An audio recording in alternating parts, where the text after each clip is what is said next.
Nós não aprendemos a orar orando. Nós aprendemos a orar lendo a Bíblia.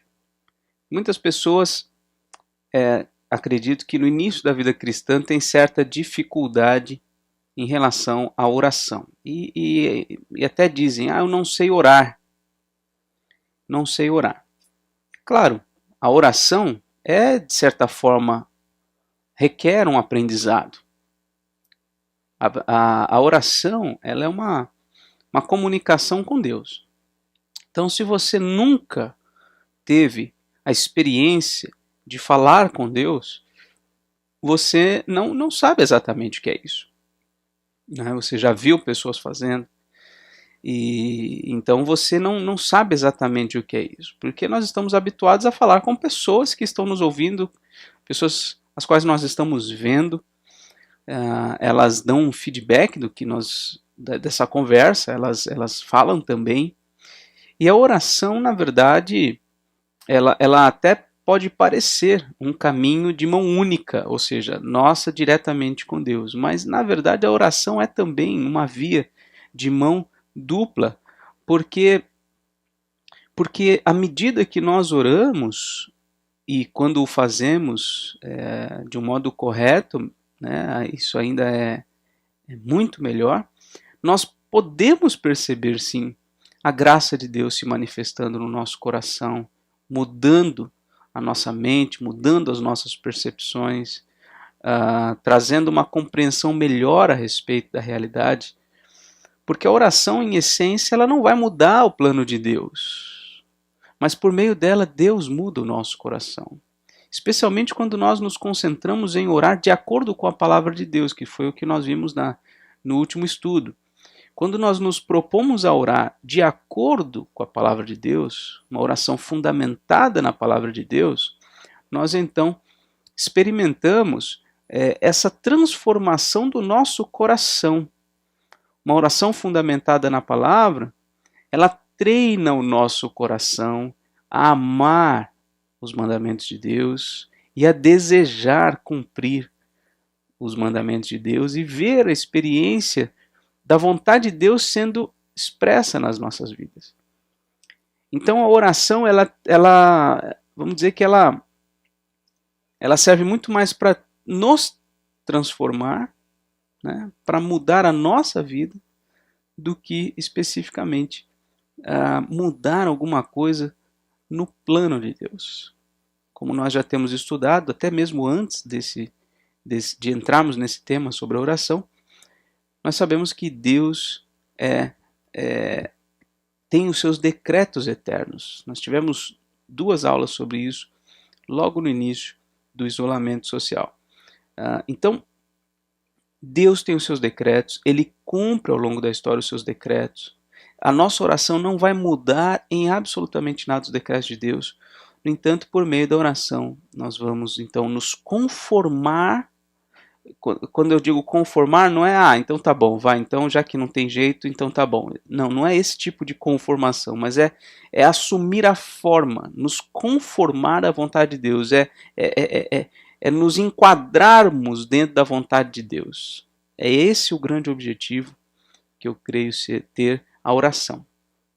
Então, como é que nós aprendemos a orar? Bem, se você aprendeu a andar de bicicleta,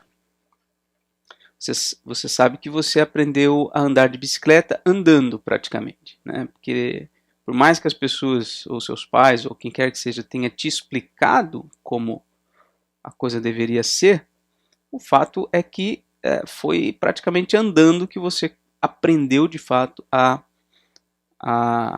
andar de bicicleta. A oração não é bem assim. A oração não é bem assim. Porque, veja, existe, por exemplo, a meditação.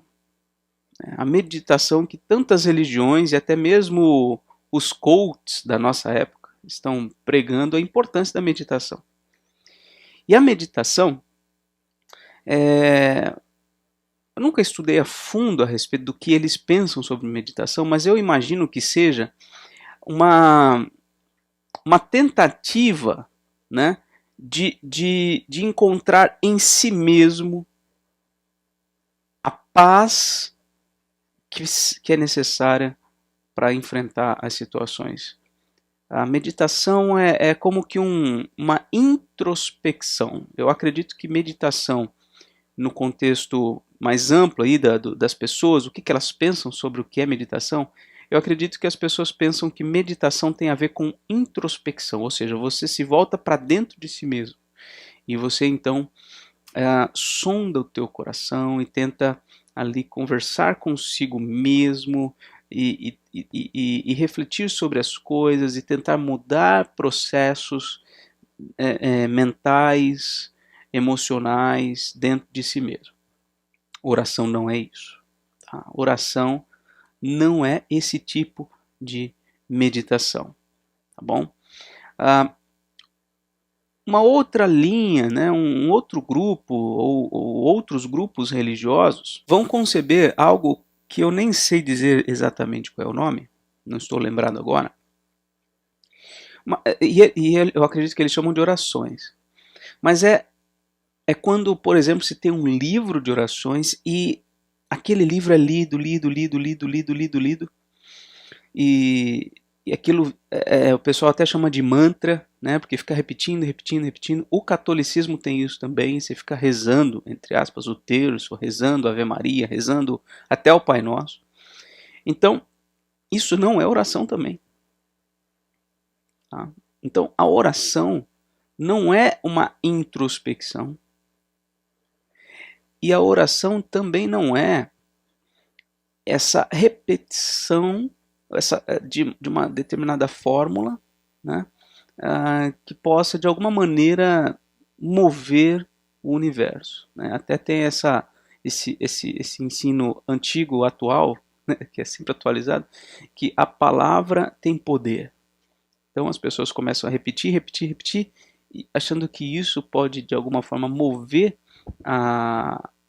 o mundo, mover as coisas, trazer algum benefício próprio e às vezes até chamam isso de oração. Oração não é nenhuma dessas coisas. Por isso que eu digo que nós não aprendemos a orar orando. Porque se nós tentarmos aprender a orar orando, certamente nós vamos incorrer em erro. Nós vamos falhar no nosso propósito. Mas eu tento falar mais ou menos como eu vejo que fulano está falando na oração, ou como Beltrano está falando. Ok, mas a oração é mais do que proferir palavras de olhos fechados. Muito mais.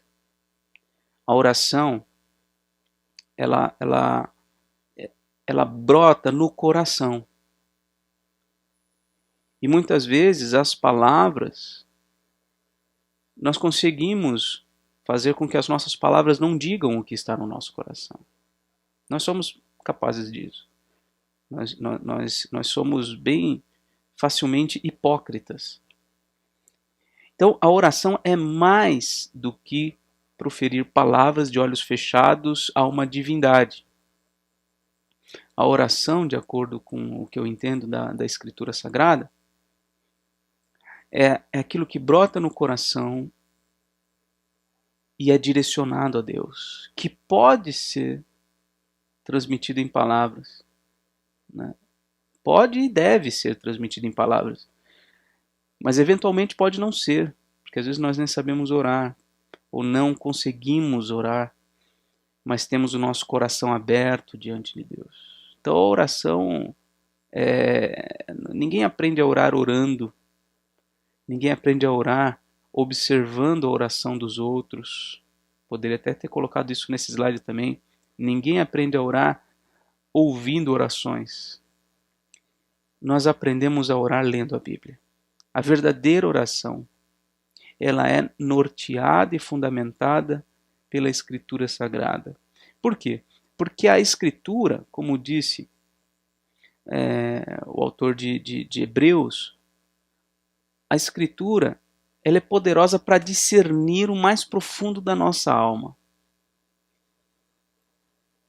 Então, a Escritura, ela penetra, até a expressão exagerada, né, a ponto de discernir, de dividir alma e espírito, juntas e medulas. Então, a Escritura, ela penetra lá dentro e ela mexe. A Escritura, quando ela é lida, quando ela é trazida para dentro da nossa mente, do nosso coração, ela vai moldar o nosso pensamento, as nossas emoções, os nossos sentimentos, as nossas palavras, as nossas motivações. Ela vai moldar e transformar todo o nosso ser. Então, e aí vem a oração, né?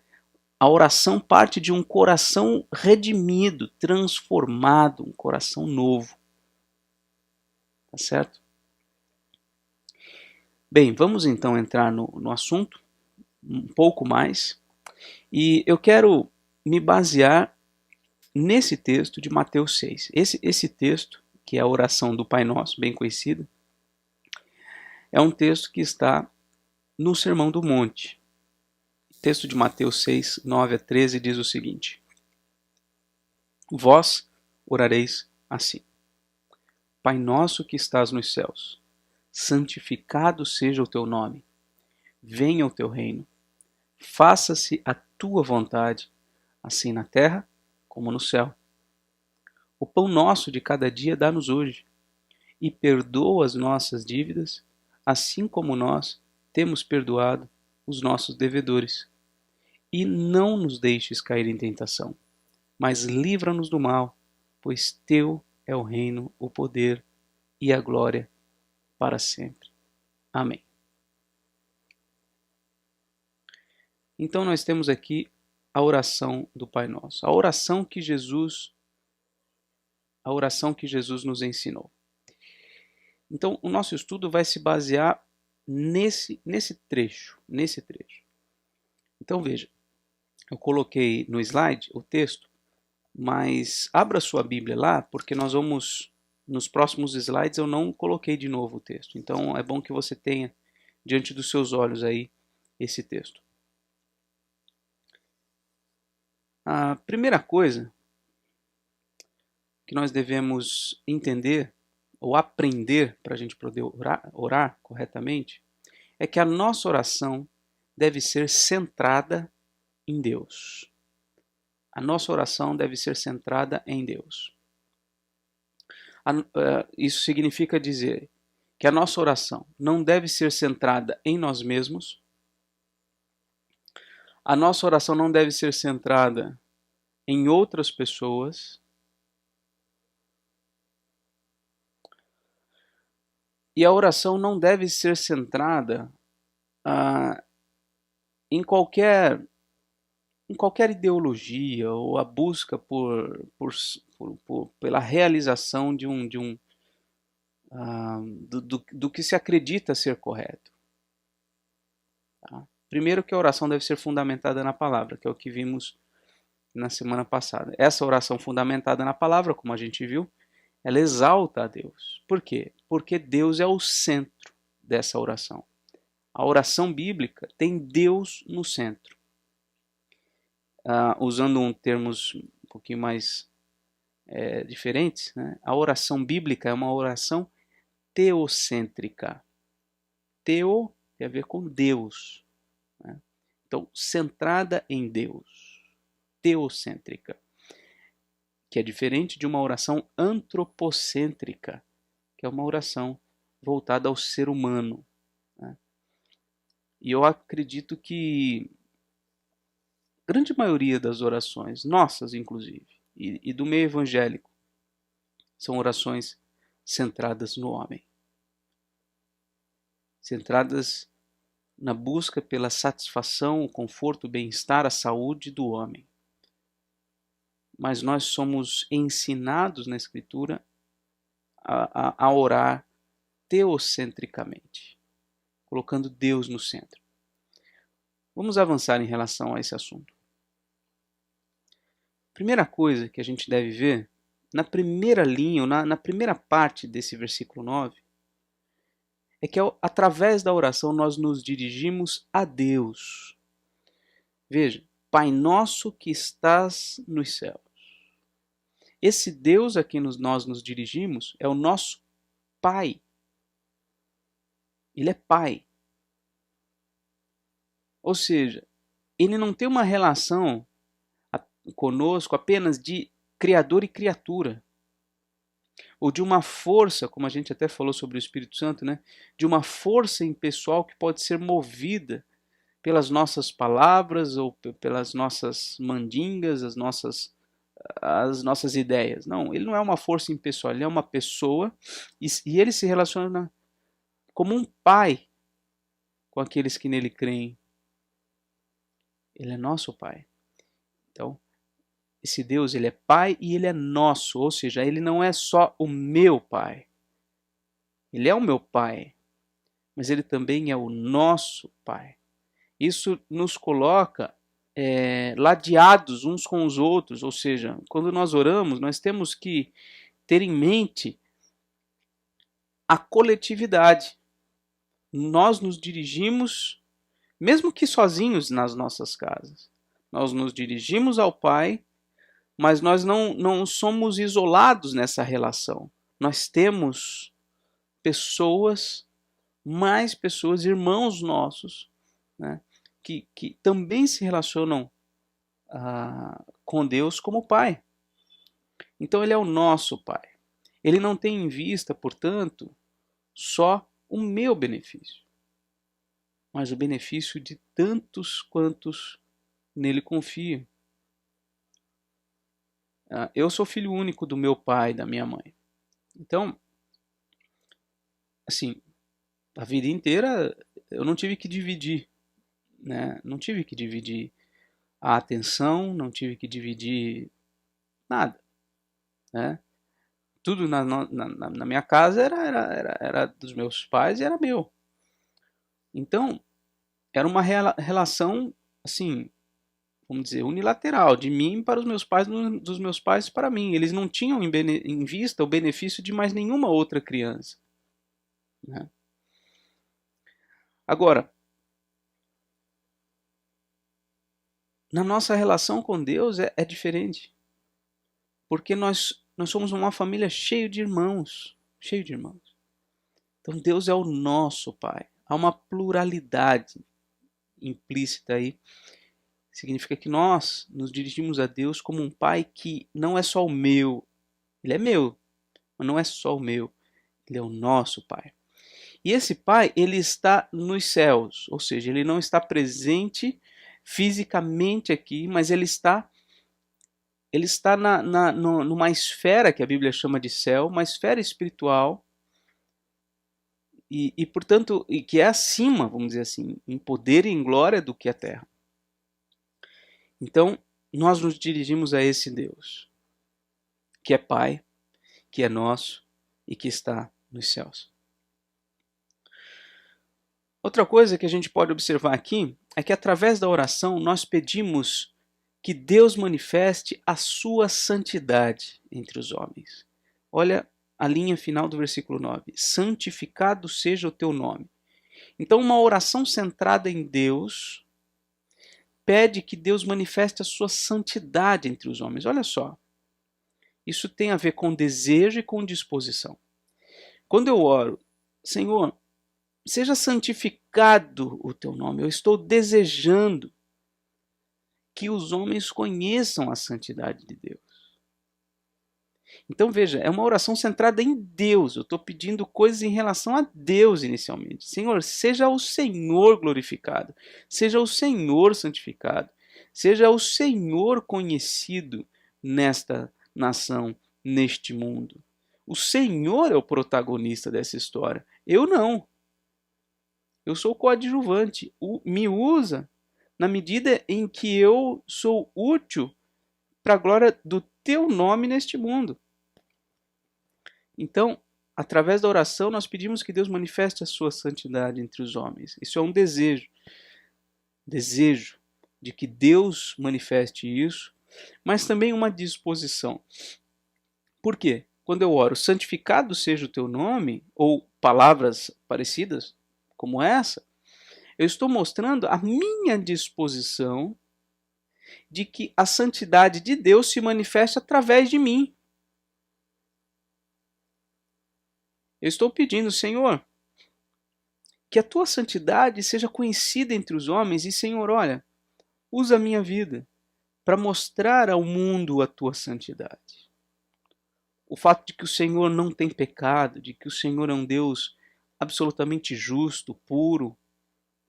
Por isso, santifica a mim, Senhor. Santifica-me para que eu possa expressar uma imagem mais clara de quem o Senhor é. Então, uma oração centrada em Deus. Pede que Deus manifeste a sua santidade entre os homens, inclusive através de mim.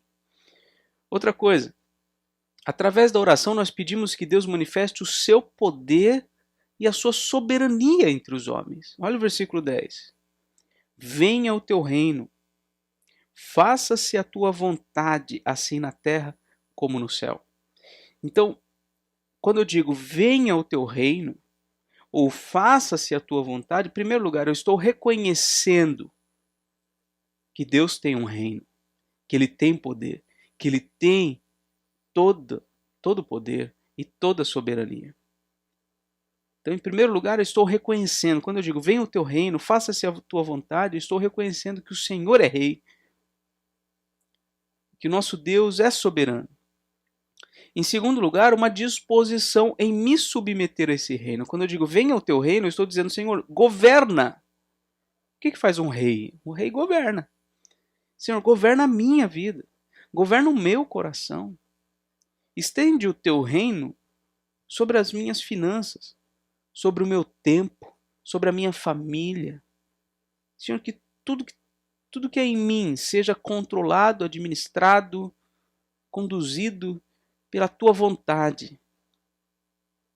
Faça-se a tua vontade na minha vida. E assim como a tua vontade é feita nos céus, cumpra a tua vontade na terra, na minha vida, mas também em toda a terra. Então, uma disposição, um reconhecimento de que Deus é rei, uma disposição em me submeter ao reino de Deus, mas também, eu acredito, que, em terceiro lugar, esse tipo de oração demonstra satisfação na soberania de Deus. Por que satisfação? Porque, ora, eu não vou pedir venha o teu reino, e eu não vou dizer para Deus faça-se a tua vontade, se eu não desejar sinceramente, ou se eu não me satisfazer sinceramente nisto. Porque alguém que ora dessa maneira, com uma oração centrada em Deus, ele não vai orar, Senhor, faça-se a tua vontade, porque eu não tenho como mudar isso. Porque se eu quisesse, eu faria a minha vontade. Se eu pudesse, eu faria a minha vontade. Senhor, já que não tem jeito, faz a tua vontade.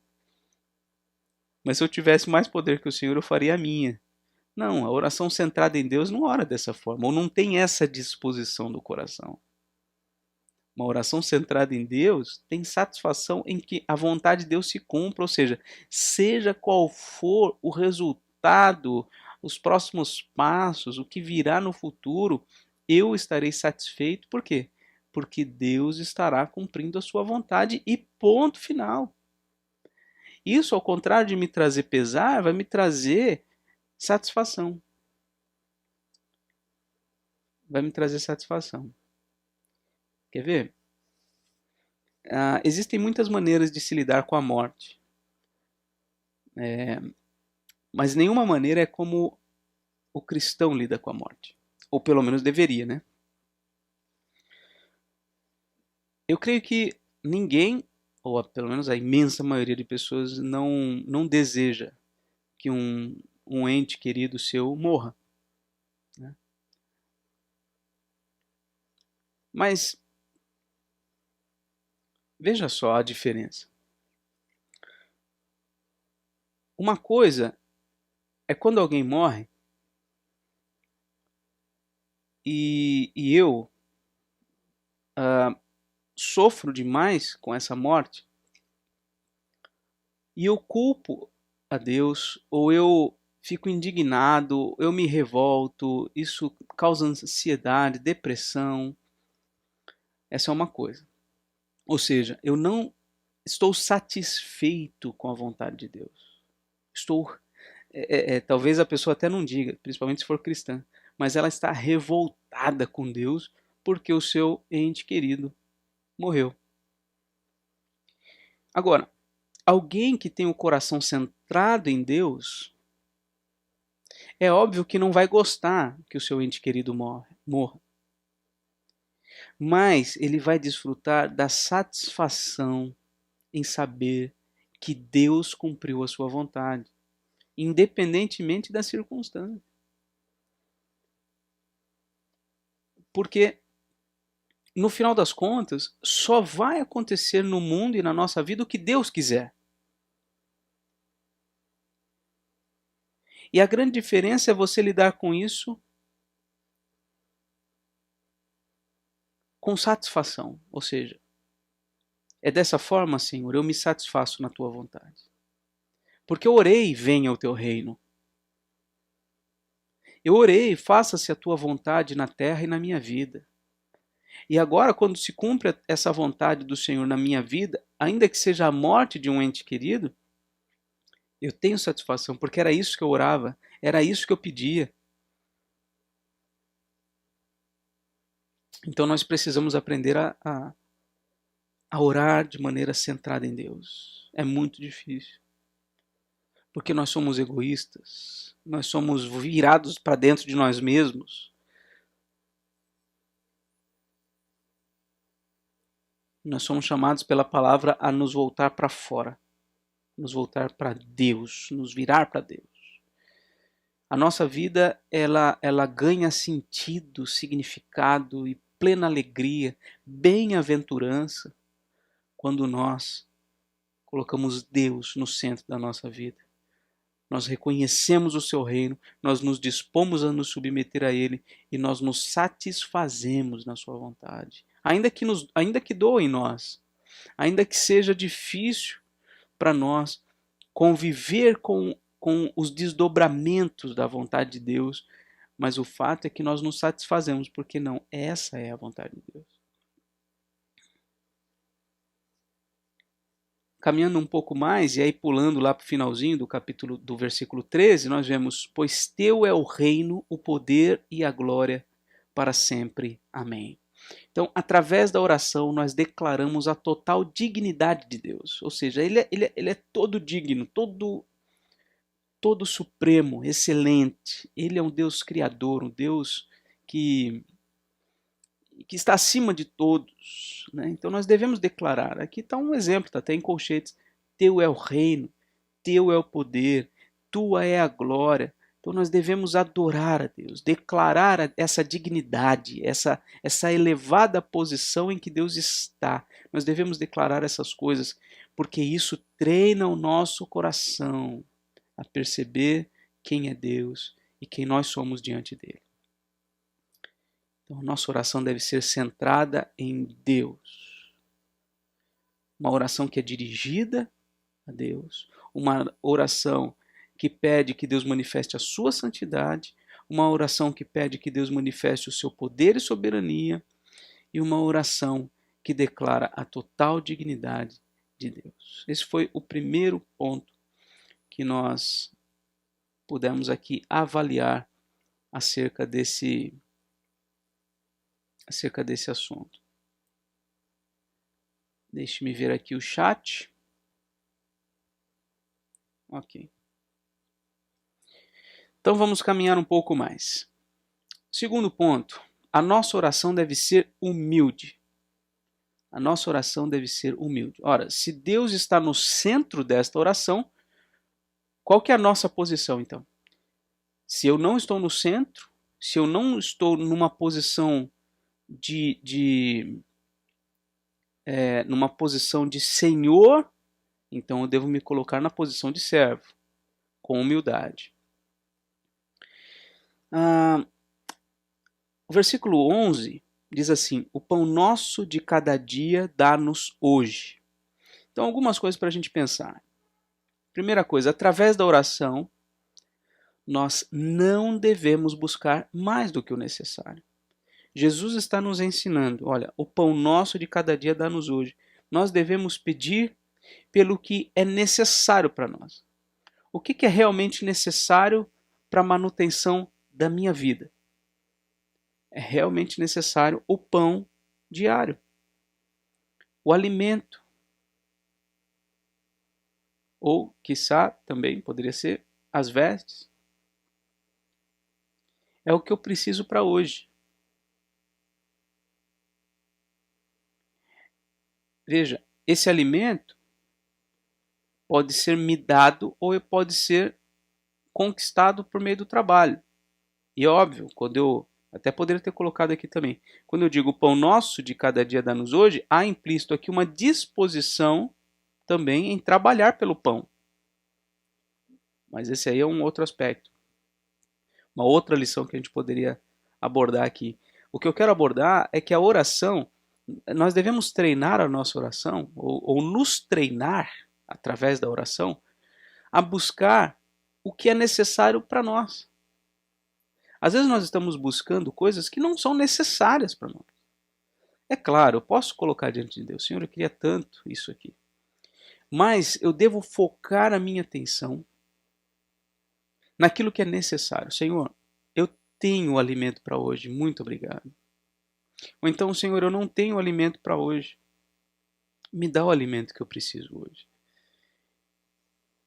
Então nós não devemos buscar com tanta intensidade aquilo que é mais do que o necessário.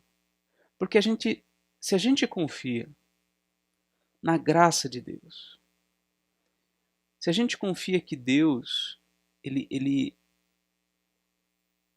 é pródigo nas bênçãos que ele derrama sobre o seu povo, então nós podemos descansar de que ele, na verdade, ele vai acabar nos dando mais do que o necessário. E é isso que a gente experimenta todos os dias, ou não é verdade? Olha para a sua vida, por mais dificuldade que você esteja passando, você tem mais do que você precisa para viver, dia após dia. Uma outra coisa que a gente pode observar aqui é que através da oração nós devemos expressar contentamento com o suprimento diário. Ou seja, se eu tenho o que é necessário para mim hoje, eu devo estar contente. Talvez eu não tenha o que eu acho que eu vou precisar amanhã, mas eu tenho o que eu preciso hoje. E isso deve nos trazer contentamento. Eu estou me lembrando agora de um sonho que eu tive essa noite. Eu tive um sonho, eu não vou saber explicar aqui exatamente os desdobramentos e como isso aconteceu. Mas no sonho, o sonho às vezes revela o que está no coração, pode ser. No sonho, eu consegui conquistar 380 milhões de reais na minha conta. Sabe o que é isso? 300, na verdade, para ser mais preciso, no sonho era 379 milhões de reais na minha conta. É um negócio absurdo, né? Mas a gente não deve buscar mais do que o necessário para nós. E nós devemos nos contentar com o suprimento diário. Isso é absolutamente contra. Isso vai de encontro. É um confronto mesmo. Isso vai de encontro com a nossa alma. Por quê? Porque é natural para nós querer mais do que nós temos. Buscar sensação de segurança em coisas que na verdade não podem garantir absolutamente nada. Por exemplo, um dos valores mais incríveis, assim, mais pregados, que pelo menos nesses últimos anos, na minha adolescência e tudo mais, é que nós devemos ter uma casa. Nada mais básico do que ter uma casa, não é? Pois é. Mas tem pessoas que nascem, crescem, vivem a vida inteira e morrem sem ter uma casa. Ou seja, ter uma casa no seu nome não é uma necessidade básica. Não é.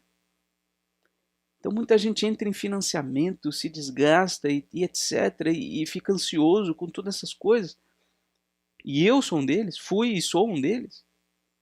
Só que talvez desnecessariamente. Por quê? Porque essa não é uma necessidade básica. Acho que os irmãos sabem, né, que eu gostaria muito de vender esse apartamento. Eu pago ele ainda, mas eu gostaria de vender. Porque tem trazido um, um peso muito grande para mim neste momento, já na verdade há alguns anos. Só que aí eu olho para todo esse percurso e eu percebo, peraí, por mais pesado que possa parecer, eu tenho conseguido pagar todos os encargos ao longo de todos esses últimos anos. Ou seja, não é absolutamente necessário que eu venda. Então por que eu vou afligir o meu coração por conta disso? Deus tem dado o bastante para que eu mantenha esse apartamento. Ainda não foi a vontade de Deus que eu saia dele ou que eu o venda. Então eu preciso treinar a minha mente a perceber isso. Espera aí, o Senhor me deu dia após dia o que eu preciso para viver aqui. Esteja quitado ou não, tenha um altíssimo valor entre parcela, IPTU e condomínio para pagar ou não, o fato é que eu tive esse recurso, eu consegui. Né? Com a graça de Deus, com os recursos que Deus direcionou às minhas mãos, consegui até hoje. Então, eu preciso treinar o meu coração a me contentar com isso. O Senhor me deu bastante para pagar essa conta esse mês? Glória a Deus. Ah, eu não sei se eu vou ter no mês que vem para pagar essa conta. Ok, deixe passar os dias. O Senhor talvez vai dar provisão para isso. E a experiência é que Ele muitas vezes dá mesmo. Ah, mas não, vamos dizer que chegou um dia e não teve o dinheiro para pagar a conta. Ok. Não teve dinheiro para pagar a conta ou para fazer o mercado. Tá. Mas fala para mim. Você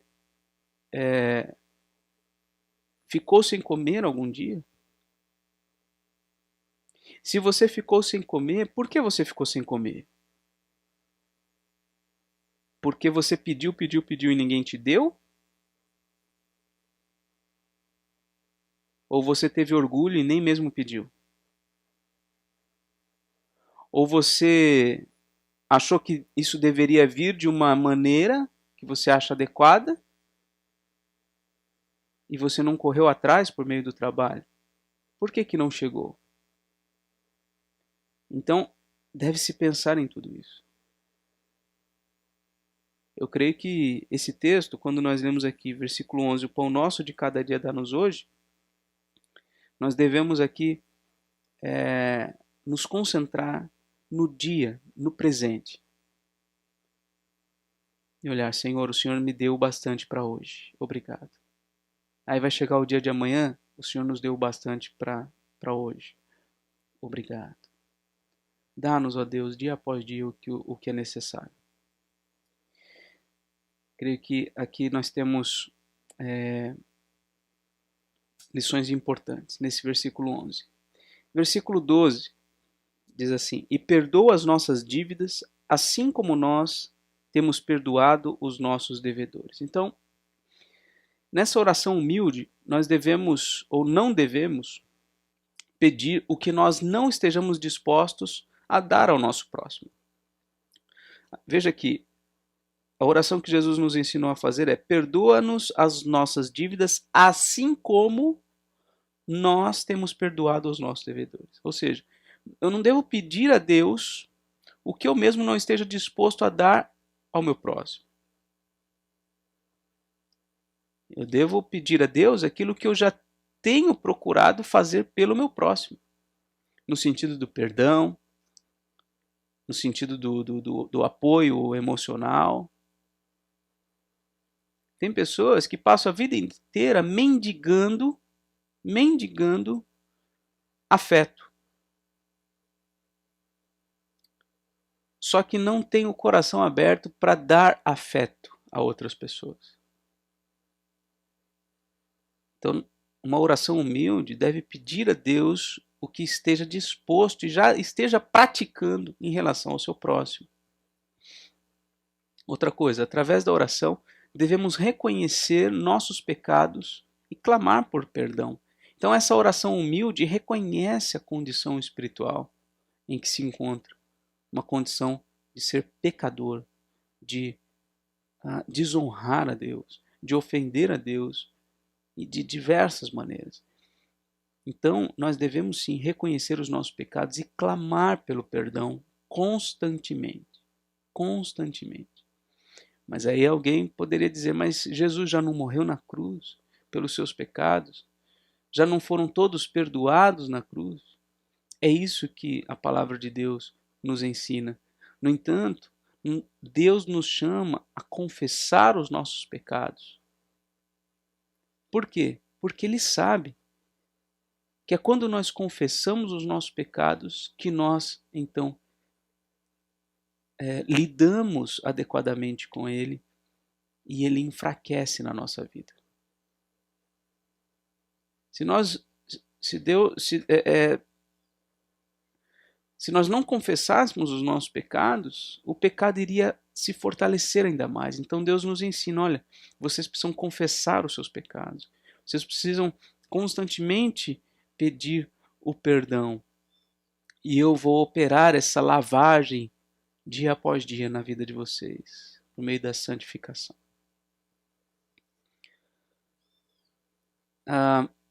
E a parte A do versículo 13 diz assim, e não nos deixes cair em tentação, mas livra-nos do mal.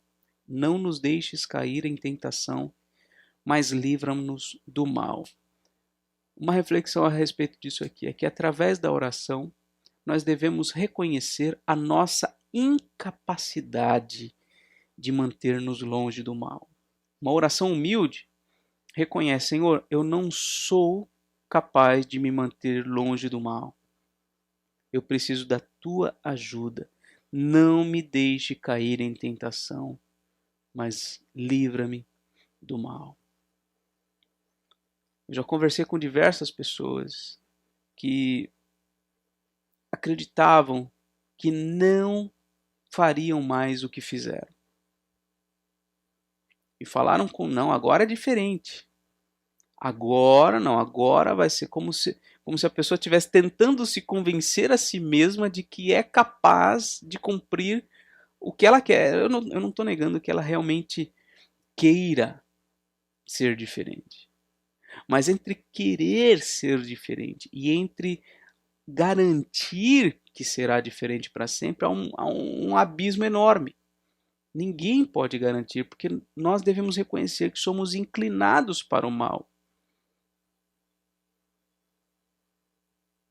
E nós devemos então clamar que o Senhor tenha misericórdia de nós e não nos deixe cair em tentação, que Ele nos livre do mal. Então precisamos reconhecer, devemos ter humildade diante do Senhor, falar, Senhor, eu não tenho condições de viver uma vida que te agrada se o Senhor não me livrar do mal, não me livrar de mim mesmo, não fortalecer a minha fé, não produzir a imagem de Jesus na minha vida, se o Senhor me abandonar por 1 milésimo de segundo, eu vou acabar desonrando mais o Senhor. Então me ajuda. Uma oração humilde. Então, para nossa reflexão aqui, claro, se você já viu, certamente já viu estudos sobre a oração do Pai Nosso, cada um vai fazer uma abordagem diferente. Essa foi a abordagem que eu achei que seria interessante para nós, uma maneira mais didática e mais simples, de que a nossa oração deve ser centrada em Deus e deve ser humilde. E aqui vários subtópicos. Um resumo, então, dessa oração humilde. Através da oração nós buscamos estas coisas. Primeiro, o suprimento material necessário. Eu não devo orar por mais do que aquilo que eu realmente preciso. Eu devo orar pelo aquilo que eu preciso. Se Deus quiser me dar mais do que eu preciso, ótimo. Isso significa, inclusive, que então eu tenho bastante para poder auxiliar outro. E Deus pode estar querendo, por meio da minha vida, dar o que o outro está precisando naquele dia. Né? Então devemos buscar o suprimento material necessário, devemos buscar o perdão, sempre, sempre. E não aquela oraçãozinha genérica, Senhor, perdoa os nossos pecados em nome de Jesus, amém. Não, eu acredito que nós devemos confessar os nossos pecados detalhadamente, não para que Deus tome conhecimento, mas porque isso treina o nosso coração.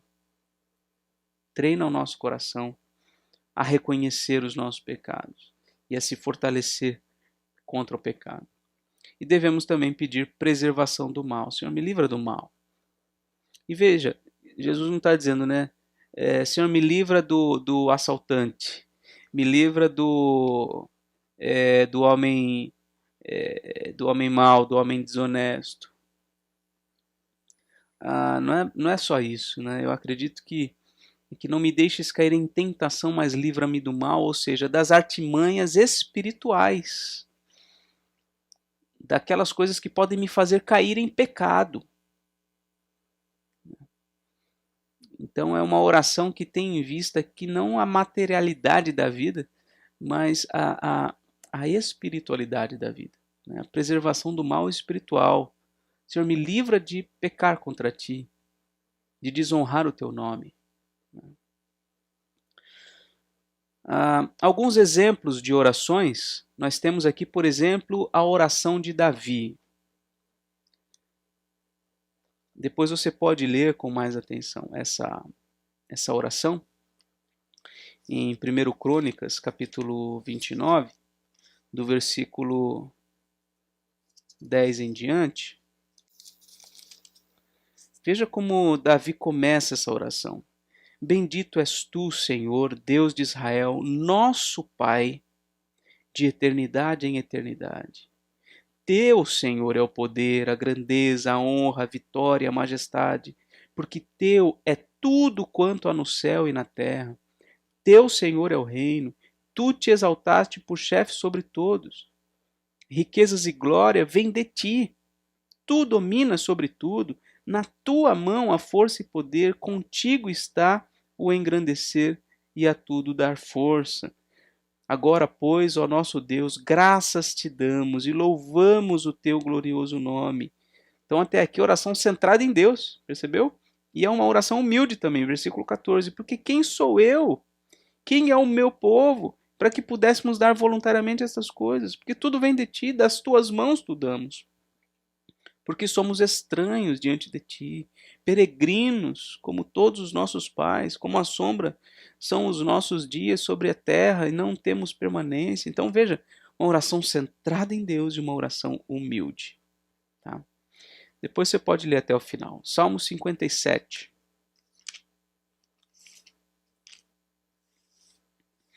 Tem misericórdia de mim, ó Deus, tem misericórdia, pois em ti a minha alma se refugia. À sombra das tuas asas eu me abrigo, até que passem as calamidades.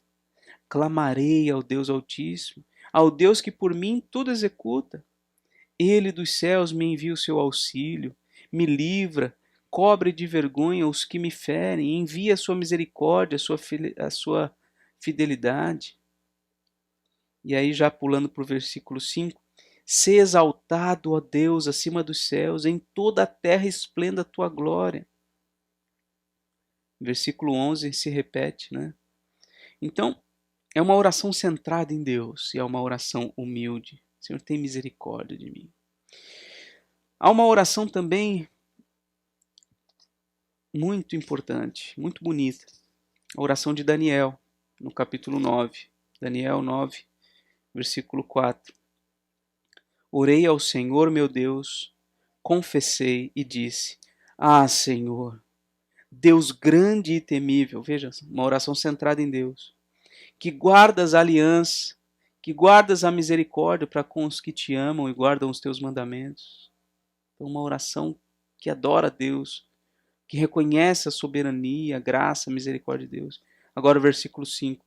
Temos pecado, cometido iniquidades, procedemos perversamente, fomos rebeldes, apartando-nos dos teus mandamentos e dos teus juízos, e não demos ouvidos aos teus servos, os profetas, que em teu nome falaram aos nossos reis, nossos príncipes e nossos pais, como também a todo o povo da terra. Olha só, a ti, Senhor, pertence a justiça. Uma oração centrada em Deus, uma oração que adora a Deus. Agora, mas a nós o corar de vergonha, como hoje se vê. A nós pertence o corar de vergonha. Por quê? Porque pecaram, porque cometeram iniquidade, porque se rebelaram contra Deus. Então, uma oração muito bonita também, se pode ler até o final. E para encerrar essa aula, é importante a gente entender o seguinte, que a oração ela precisa ser sempre centrada em Deus, a oração precisa ser sempre humilde, mas ela pode ter essas ênfases. A oração pode ter uma ênfase na adoração, ou seja, uma oração que se concentra mais em adorar a Deus, em falar sobre quem Deus é, sobre o que Deus faz. A oração pode ter uma outra ênfase, a ênfase na confissão, ou seja, eu reconheço quem Deus é, mas eu me concentro em confessar os meus pecados, em expor diante dele as minhas faltas. Uma outra ênfase é a consagração. Eu tenho Deus no centro da minha oração, eu me comporto humildemente, mas a ênfase vai ser na minha consagração, ou seja, Senhor, tudo que eu tenho é teu. Eu quero te servir, eu quero te adorar, eu quero ser santo para a tua glória, enfim, uma oração de consagração. Pode ter também uma ênfase na gratidão, é quando a gente agradece, Senhor, obrigado. Obrigado pela vida do meu irmão, da minha irmã, dos meus familiares, obrigado pelos bens, ou então, de repente, alguma coisa muito, muito maravilhosa que você, poxa, eu não sou digno de ter recebido isso da parte de Deus, então você se concentra em orar em gratidão por isso. Pode ter também uma ênfase na petição, que é quando nós pedimos, suplicamos, clamamos, Senhor, cuida dos teus filhos, cuida dos teus servos, estende a tua mão sobre essa nação, supra as nossas necessidades. Então nós pedimos. É uma oração que tem ênfase na petição. Mas também, como nós vemos na Escritura, em vários momentos, muitos momentos, a oração também pode ter uma ênfase na lamentação. Ou seja, eu não estou necessariamente pedindo, não estou agradecendo nem consagrando, eu estou lamentando. Senhor, até quando? Senhor, como tem crescido o número dos meus adversários. Senhor, como tal, eu lamento, eu choro diante do Senhor. É um lamento. É quando a nossa alma se abre e nós choramos diante do Senhor. Então a oração pode ter essas ênfases, mas ela deve ser sempre centrada em Deus e deve ser sempre uma oração humilde.